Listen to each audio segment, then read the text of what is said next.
Saint Jean d'Avila. 1500-1569. C'est un théologien espagnol, grand connaisseur des Saintes Écritures, doté d'un ardent esprit missionnaire, grand prédicateur du XVIe siècle. Nombreux sont ceux qui se convertissent en l'écoutant d'ailleurs, notamment les futurs Saint Jean de Dieu et François Borgia. Saint Jean d'Avila fonde à travers l'Espagne des universités d'un genre nouveau où l'écriture sainte et la théologie sont enseignées aussi bien aux futurs prêtres qu'aux laïcs. Père spirituel de Saint Ignace de Loyola et de Sainte Thérèse d'Avila, il favorise le développement des jésuites et plaide à distance pour une réforme du clergé lors du Concile de Trente. Proclamé 34e docteur de l'Église en 2012 par le pape Benoît XVI, Saint Jean d'Avila a su pénétrer avec une profondeur singulière les mystères de la rédemption opérés par le Christ pour l'humanité. Dans ce 4e et dernier volet de votre série des Pèlerins de Dieu, ce mois-ci sur les pas de Saint Jean d'Avila, goûtons ensemble abondamment les écrits d'un véritable maître spirituel. Sa correspondance, abondante, porte la marque de sa douceur, de sa prudence et de sa charité. Le mystère du Christ est au cœur de sa méditation et la vie de prière un don total de soi. Les prêtres sont selon lui les yeux de l'Église qui pleurent les maux du peuple. Pèlerins de Dieu, Franck Bétoir, Père Jean-Baptiste Masson.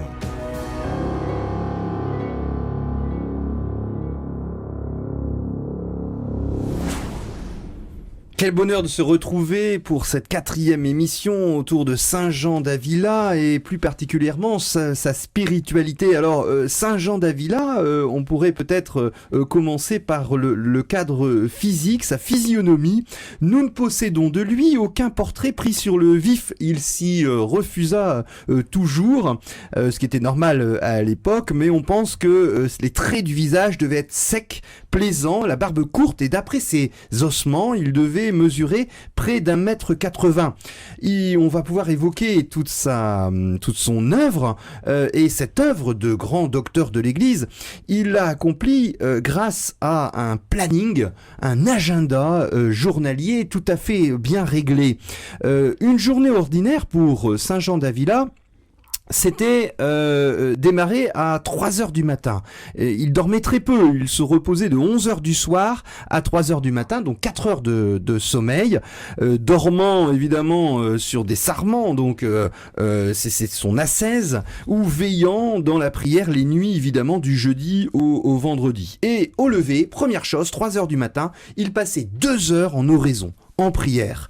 Et d'ailleurs, des disciples l'ont vu en ravissement, des phénomènes extraordinaires.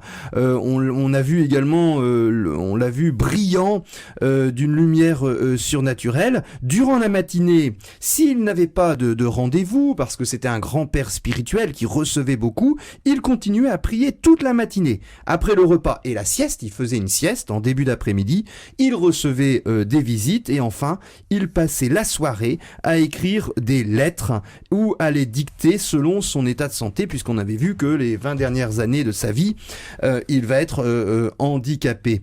Ses sources pour comprendre son œuvre de docteur de l'Église, il faut bien mettre en place qu'il est imbibé d'écriture, de la Sainte Bible. On a repéré près de 5500 citations bibliques dans ses écrits, il en est imprégné, il connaît par cœur des passages de la Bible, mais sa pensée est essentiellement paulinienne, Saint Paul. On rapporte d'ailleurs qu'à Cordoue, un dominicain rempli de réticence sur l'exactitude doctrinale de Saint Jean d'Avila, on l'a vu dans les émissions précédentes, quelquefois on l'a accusé de ne pas être conforme à la doctrine catholique, ce qui était complètement faux. Eh bien, un dominicain vient pour l'écouter et à son retour, il s'écria « J'ai entendu Saint Paul commenter Saint Paul ». Et puis, deuxième grande source pour comprendre l'ensemble de ses écrits, ce sont les pères de l'Église, ces grands évêques ou moines qui forment la grande tradition de l'Église à partir de l'Antiquité jusqu'au Moyen-Âge. Et Saint Jean d'Avila aimait particulièrement Saint Augustin, Saint Jérôme, Saint Jean Chrysostome, et puis Saint Grégoire le Grand et appelé Saint Bernard de Clairvaux pour le Moyen-Âge. Alors, on va essayer de découper cette dernière émission sur ce Saint Jean d'Avila comme maître spirituel et essayer de comprendre sa spiritualité. Et on va commencer en premier lieu, tout honneur, le plus important, c'est au centre de sa spiritualité, le mystère du Christ. Alors c'est une caractéristique très forte de la spiritualité de Jean d'Avila qui n'est pas forcément tout à fait répandue encore à l'époque. Il va infléchir la spiritualité. On peut se rappeler, ceux qui connaissent un peu la spiritualité ce qu'on appelle les mystiques rhéno-flamands. On a au Moyen-Âge, sur la fin du Moyen-Âge, une spiritualité qui est fort centrée sur le mystère de Dieu, l'immensité de Dieu. Donc on accentue beaucoup sur la paternité de Dieu et ce mystère du Dieu immense où on va un peu spontanément, sans du tout masquer le mystère du Christ, mais on parlera de Dieu comme étant Dieu Père. Et donc il y a cette attention et à l'être de Dieu aussi, avec cette mystique un peu ontologique, un peu marquée de philosophie. Et ici, donc, chez Jean d'Avila, eh bien, il y a clairement assumé le fait que c'est le Christ qui est le cœur de cette spiritualité. Alors, il le dit au début de l'Odi Filia, donc son grand traité, écoute ma fille, il dit donc ceux qui s'exercent à la connaissance d'eux-mêmes, donc c'est très important, savoir se connaître soi-même, donc de fait qu'ils entretiennent continuellement et avec une grande attention la connaissance de leurs propres défauts, ont coutume de tomber dans de grandes tristesses, désespoirs et inquiétudes intérieures. Il est donc nécessaire qu'ils s'appliquent aussi à une connaissance qui, elle, les réjouisse et les fortifie davantage que la première ne leur fait perdre courage. Pour ce faire, il n'est rien qui égale la connaissance de Jésus-Christ notre Seigneur, particulièrement la considération de la façon dont pour nous il souffrit et mourut. Et donc on a vraiment donné le thème là au début de son grand traité sur connaître Jésus-Christ, et donc l'amour de Dieu, ça va se retrouver dans son traité de l'amour de Dieu. Il va pas parler que Saint Bernard parle des étapes de l'amour de Dieu. On va vers la connaissance du Dieu unique et de l'amour du Père. Là c'est vraiment connaître l'amour de Jésus crucifié. Son traité de l'amour de Dieu, c'est un traité qui parle du mystère du Christ, qui est l'amour de Dieu donné, livré, incarné. Et donc il y a aussi cette dimension de l'incarnation, de la dimension concrète, proche du Christ, donc qui est cet amour de Dieu pour nous et qui nous sauve. Et donc dans cette compréhension de l'amour de Dieu, il y a le mystère de la croix, on vient de l'évoquer avec ce passage, où donc il avait fait cette expérience notamment quand il était enfermé par l'Inquisition, donc dans son temps de prison. Il dit: j'ai appris beaucoup plus de la croix du Christ à ce moment-là que dans toutes mes lectures. Et donc il va aussi mettre vraiment au cœur de sa vie ce mystère de l'amour de Dieu vécu sur la croix, et l'intérioriser et le communiquer dans sa prédication. Le Christ comme le chemin, la vérité et la vie, c'est-à-dire pour atteindre Dieu, on passe par Jésus, c'est tout simple, mais Saint Jean d'Avila le rappelle à longueur de ligne. Il appelle tout son public qui est très large à une vie dans le Christ. Et c'est ce qu'on appelle le christocentrisme, c'est le Christ qui est la source et le lieu de toute union à Dieu. Et alors c'est très classique, il invite à une vie théologale avec les trois grandes vertus théologales qui sont accordées par l'Esprit Saint. La foi d'abord, qui est nécessaire à la justification de l'homme, elle est la base de la vie chrétienne et spirituelle, c'est-à-dire je crois en Jésus, vrai Dieu, vrai homme. Et puis l'espérance chrétienne qui permet d'espérer dans ce paradis qu'il nous promet. Et puis sur terre, la troisième grande vertu théologale que développe Saint Jean d'Avila, c'est la charité envers Dieu et les hommes, qui est la seule réponse chrétienne au mystère du Dieu amour. Dieu et Jésus nous aiment et nous lui répondons en l'aimant et en aimant nos frères. Et concrètement, la charité, selon Saint Jean d'Avila, consiste d'abord à regarder les maux, les difficultés, les peines, les besoins d'autrui et à y remédier, et en y répondant comme étant les nôtres propres. C'est ce qu'il écrit notamment dans ses sermons. Et en un mot, il invite à une incorporation au Christ. Et cette vie dans le Christ se place également dans une grande fidélité à l'Église romaine, à cette Église romaine du XVIe siècle qui est largement critiquée notamment par les protestants, Luther, Calvin. Et lui, Saint Jean d'Avila, il a ces mots magnifiques, ça tient en quelques lignes. On lui explique qu'il y a plein de protestants, qu'il y a plein de critiques sur les papes, qui d'ailleurs à l'époque de la Renaissance parfois avait besoin véritablement de conversion personnelle. Eh bien, Saint Jean d'Avila, il explique ceci: l'enseignement qui n'est pas conforme à celui de l'Église romaine, celle dont Dieu voulut qu'elle soit la tête et la maîtresse des autres, périra avec ses auteurs, même si ceux-ci sont plus nombreux que les gouttes d'eau de la mer ou plus élevés que les étoiles du ciel. C'est à elle, l'Église romaine, qu'a été donnée la lumière pour discerner la vraie doctrine et le véritable sens de l'Écriture et pour en juger.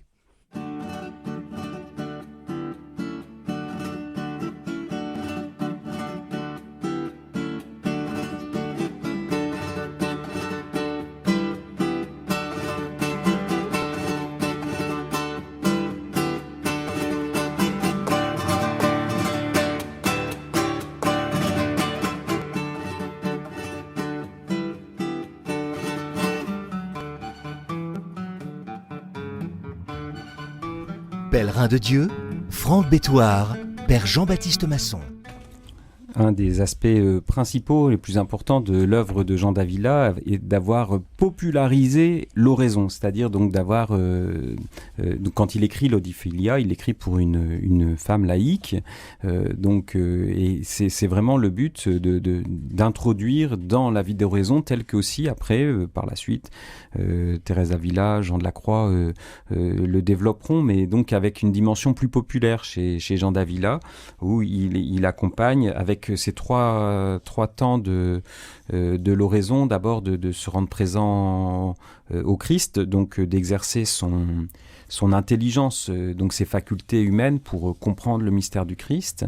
Ensuite, laisser vivre ce mystère en nous, donc ce deuxième temps où c'est plutôt l'action de la grâce qui travaille les cœurs, parce que on s'est fixé sur Jésus, donc il y a une œuvre de l'Esprit Saint en nous, une œuvre de la grâce qui transforme des choses. Donc aussi il y a une dimension de combat dans cette deuxième phase de la prière, de l'oraison. Et puis il y a une troisième chez lui, donc une troisième étape de l'oraison qui est l'union plus mystique à Dieu, qu'il faut pas chercher par soi-même et qui est un don. Voilà. Et donc il faut pas vouloir la saisir, mais il faut la recevoir. Et donc on a déjà quand même des jalons essentiels de la spiritualité carmélitaine qui sont posés de façon peut-être un peu plus simple, moins systématisée chez Jean d'Avila, mais ils sont essentiels. Donc il va donner dans ses lettres toujours ces conseils sur l'oraison, qui sont qu'on peut résumer avec cette formule. Nous entendons par oraison une conversation secrète et intérieure par laquelle l'âme entre en dialogue avec Dieu, soit par la réflexion, soit par la demande, soit par l'action de grâce, soit par la contemplation, soit de façon plus générale par tout ce qui se passe entre elle et Dieu durant ce discours secret. Donc une des caractéristiques aussi des conseils du maître, c'est de pas trop systématiser les choses, c'est-à-dire que il faut laisser Dieu faire dans son âme. Donc il y a l'exercice de ses facultés, il faut penser à Dieu, au Christ, mais ensuite donc c'est vraiment une conversation qui garde un caractère assez libre et qui permet de se mettre dans une disponibilité à l'action de la grâce. Alors ce thème de la prière, il va y revenir sans cesse, notamment auprès des prêtres. On l'avait dit dans l'émission précédente, il insistait donc pour que, avant qu'on ordonne un candidat au sacerdoce, il fallait s'assurer qu'il ait une vie de prière. Et si le candidat ne priait pas, il valait mieux pour lui renoncer, car à ce moment-là, il se priverait de la source de la grâce pour lui, et donc avec cette nécessité aussi de vivre le mystère du Christ qu'il va annoncer, qu'il va prêcher. Donc il faut que ça habite dans le cœur du prêtre pour qu'il puisse le répandre autour de lui. Donc cette grâce de la prière, ça va vraiment être l'insistance majeure de Jean d'Avila dans tous ses accompagnements, dans tout son ministère. La spiritualité de ce grand docteur de l'Église, Saint Jean d'Avila, c'est, vous l'avez compris, une invitation à la vie dans le Christ, une invitation dans la vie de prière, mais c'est également une invitation à la vie ascétique. Alors l'ascèse, ça veut dire la discipline. Selon Saint Jean d'Avila, pour entrer dans le mystère du Christ qui nous sauve de la mort éternelle, nous devons d'abord prendre conscience de la profondeur de notre péché, de nos manques d'amour vis-à-vis de lui, le Christ, et puis de nos prochains. Notre progrès dans la connaissance de nous-mêmes doit conduire à plus d'humilité, selon Saint Jean d'Avila, et c'est être fidèle à la parole de Dieu que de s'enfoncer dans la connaissance de ce qu'on est. C'est son grand livre « Écoute ma fille ». Et il explique plus précisément que l'humble connaissance de soi est d'autant plus nécessaire que l'homme, que nous, êtres humains, pour écouter la parole de Dieu, on doit d'abord faire taire la voix d'Adam. Alors quand il dit la voix d'Adam, c'est Adam et Ève, c'est-à-dire se détourner du péché fondamental d'origine. Il faut lui faire silence concrètement en orientant nos passions vers le bien, en redressant les façons mondaines de juger, en se défiant du plaisir trop charnel, des tromperies démoniaques, de la désespérance et du découragement. Et c'est, selon Saint Jean d'Avila, à partir de la parole de Dieu, cette parole de Dieu va imposer silence aux autres voix, aux autres mauvaises voix qui nous traversent, et il va développer ceci et ce long travail patient, ce long travail de l'ascèse est très aidé par la direction spirituelle. Saint Jean d'Avila va faire ce travail de discernement dans tous les personnes qui vont venir à lui.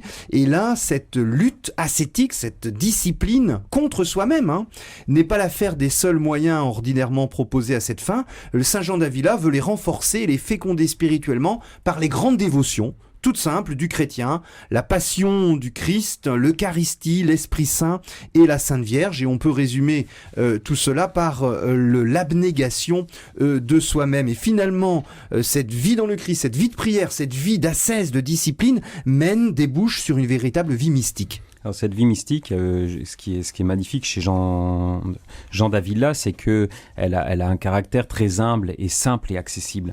Et donc, c'est-à-dire que c'est la vie d'union avec Dieu, où il y a ce mystère de Dieu, voilà, qui prend sa place dans le cœur, dans l'âme humaine.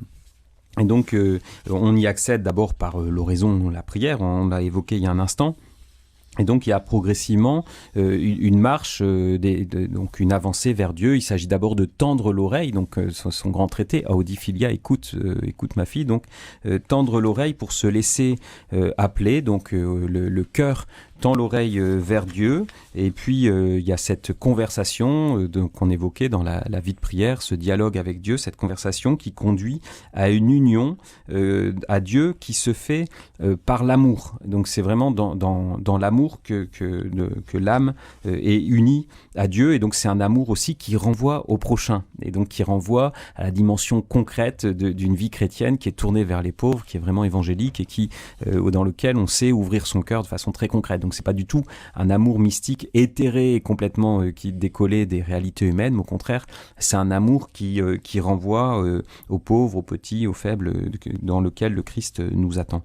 Et donc il y a aussi la dimension des grâces spirituelles extraordinaires. On l'a évoqué également avec Thérèse d'Avila, et donc là encore c'est l'équilibre qui domine chez Jean d'Avila, où il conseille d'accueillir tout cela, la manière de Saint Paul, accueillir tous ces dons extraordinaires et discerner. Voilà, il faut regarder les fruits. Si ça vous conduit à une plus grande union à Dieu, une plus grande charité envers le prochain, c'est que c'est bon, il faut pouvoir les accueillir, mais sans trop s'y arrêter. Et donc Jean d'Avila est intéressant aussi dans ce sens où il nous met en garde contre un christianisme qui est trop axé sur des grâces spectaculaires, mais qui nous détourne d'une vie chrétienne véritablement accomplie dans l'amour de Dieu et du prochain.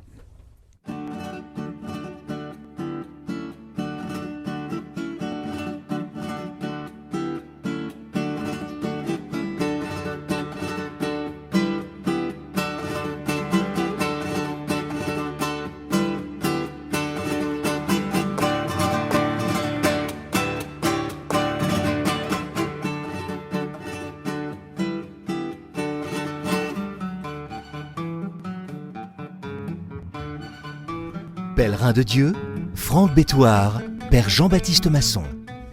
On le sait, Jean d'Avila n'a pas fondé de congrégation sacerdotale. Il a consacré une grosse partie de sa vie à l'accompagnement des prêtres. Nombreux parmi les jeunes qui l'ont suivi, qui sont devenus prêtres aussi, sont devenus évêques. Et donc, il a exercé une influence aussi considérable par ce biais-là. Et il a écrit un traité de formation des prêtres, et donc il y a quand même chez lui une belle spiritualité sacerdotale, même si on peut pas voir un total aboutissement d'une théologie du sacerdoce, mais donc on voit qu'il y a un développement qui est magnifique et très inspirant encore pour aujourd'hui, pour les prêtres, donc de vivre un sacerdoce qui est profondément centré sur le mystère du Christ, donc avec une prédication elle-même qui vise à annoncer Jésus-Christ, le mystère du Christ, redresser et fortifier les mœurs chrétiennes, orienter vers une vie plus parfaite, rénover donc la vie des prêtres selon le décret du Concile de Trente, les enjoindre de renoncer aux dignités, aux postes élevés, et entretenir une intense vie d'oraison et de pénitence, avoir le sens et l'amour de l'Église. Donc ça aussi, cette dimension d'amour de l'Église, c'est quelque chose de considérable, et on sait à quel point aussi Jean a souffert de l'institution, mais sans jamais se départir de son amour de l'Église, et donner beaucoup d'importance à l'enseignement de la doctrine et à la direction spirituelle. Voilà un peu les traits du prêtre selon Jean d'Avila. Et donc, il a écrit ce traité sur le sacerdoce où vraiment le prêtre est le prêtre de Jésus-Christ. Et donc, il exerce le sacerdoce du Christ. Donc, tout est ramené à cet unique sacerdoce du Christ auquel donc le prêtre doit le plus possible conformer sa vie. Donc, mais il reste prêtre même s'il n'a pas une vie évangélique. Il y a la grâce du sacerdoce. Mais cette ordination lui crée un commandement en quelque sorte pour le prêtre, une obligation de s'approcher le plus possible du Christ et du Christ crucifié. C'est-à-dire donc il insiste, le prêtre est ministre du Christ crucifié, et donc il faut aussi accueillir ce mystère de la croix dans la vie personnelle du prêtre, en acceptant aussi le dépouillement, les souffrances qui sont liées à l'apostolat, au ministère, et se donner, se livrer pour le bien du peuple de Dieu. Comme le Christ est mort sur la croix pour le salut des âmes, eh bien le prêtre aussi doit véritablement donner sa vie à ce Christ qui aime l'Église. Donc là aussi, il y a cette dimension aussi sponsale, donc d'amour du Christ pour son Église. Et donc le prêtre doit mettre toute sa vie sous le signe de cet amour profond, vibrant du Christ pour l'Église. Et donc qui a voulu sauver tous les hommes. Et donc il y a cette configuration au Christ avec cet amour qui doit vraiment pétrir le cœur du prêtre. Il a des formules magnifiques pour cette théologie sacerdotale, pour réconforter les pauvres prêtres diocésains qui, à cette époque, au XVIe siècle, sont en grande difficulté face aux protestants. Il explique: nous sommes le reliquaire de Dieu. Saint Jean d'Avila, docteur de l'Église, avec tous ses frères prêtres diocésains, nous sommes le reliquaire de Dieu, nous sommes la maison de Dieu. Et si l'on peut dire les créateurs de Dieu, quelle sainteté de vie n'est-elle pas dès lors requise? Et un peu plus loin, il explique: durant la messe, le prêtre représente à l'autel Jésus-Christ notre Seigneur. Lui, le prêtre par excellence, est la source de notre sacerdoce. C'est ainsi qu'il sera entendu, à la mesure de sa ressemblance avec le Christ. Tout ceci justifie combien Dieu et l'Église demandent avec raison la sainteté pour les prêtres. Et puis, dernière petite question ou petite histoire, tandis qu'un jour, l'un de ses proches lui déclare: Maître, c'est le maître d'Avila qui parle, si Jérusalem était chrétienne, nous en irions vivre et mourir dans les lieux saints, là où le Seigneur opéra notre rédemption, puisque c'était une terre musulmane à cette époque. Et avec son calme coutumier, Saint Jean d'Avila répondit: n'avez-vous pas ici le Saint-Sacrement? Lorsque je me le remémore, tout autre désir terrestre en moi s'évanouit.